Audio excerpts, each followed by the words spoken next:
Tite Kubo is responsible for creating one of the most iconic manga series ever. In 2001, he came up with the idea for Bleach, and after having pitched it to Shueisha, it was eventually serialized within the pages of Weekly Shonen Jump. Bleach is a generation-defining title, having inspired the likes of Jujutsu Kaisen, Demon Slayer, and even My Hero Academia. Bleach has a level of success that solidifies it as one of the greatest manga ever created, and from its volume sales to its worldwide appeal, it has truly left an impact upon the industry and the world as a whole. But what if I told you that the man behind Bleach had started his career feeling very unconfident and embarrassed with his own work? The story of Tite Kubo is very fascinating and inspiring, and in this video I want to break down everything that we know about him, going over his early life and his inspirations for wanting to become a mangaka, his early career, how he had come up with the idea for Bleach, and the struggles that he would face to get it serialized, as well as his success and accomplishments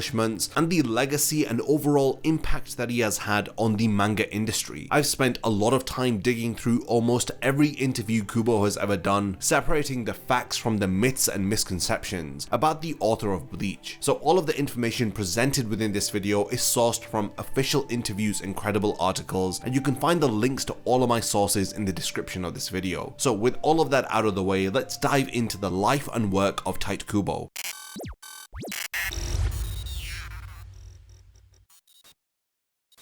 Before the video begins, only 12% of the people who watch my content are subscribed to the channel. If you enjoy these videos, then subscribe and stick around for more content just like this. Now let's get back to the topic of the video. Kubo was born in Hiroshima, Japan in 1977. His father is a town council member and he has two younger siblings, a brother and a sister. From an early age, he was interested in drawing, having decided to become a mangaka as early as elementary school, after he had read several manga like Saint Seiya, which features a story about a boy who trains to become a Knight of Athena. Saint Seiya is said to have been the inspiration for the uniform and zanpakuto that feature within Bleach, because Saint Seiya has characters within it that have distinctive armor and they all have unique weapons. Growing up, he also loved reading Dragon Ball, citing it as a story where the villains are incredibly cool. It was Dragon Ball that had taught him that villains must be strong, fearsome, and cool. Gigegi no Kitaro was another series that had proved to influence Kubo's art and love for ghouls and creepy horror depictions. He loves the monsters that featured within the series, and during an interview with Kubo from San Diego Comic-Con in 2008, he spoke about his love for Gigegi no Kitaro, admitting that it was his favorite manga along with Saint Seiya which had inspired him to pursue a career in manga. He would constantly draw the different creatures featured within Gigegi no Kitaro and would imitate the protagonist of the story. His parents were indifferent to Kubo's desire to become a mangaka, as they didn't really encourage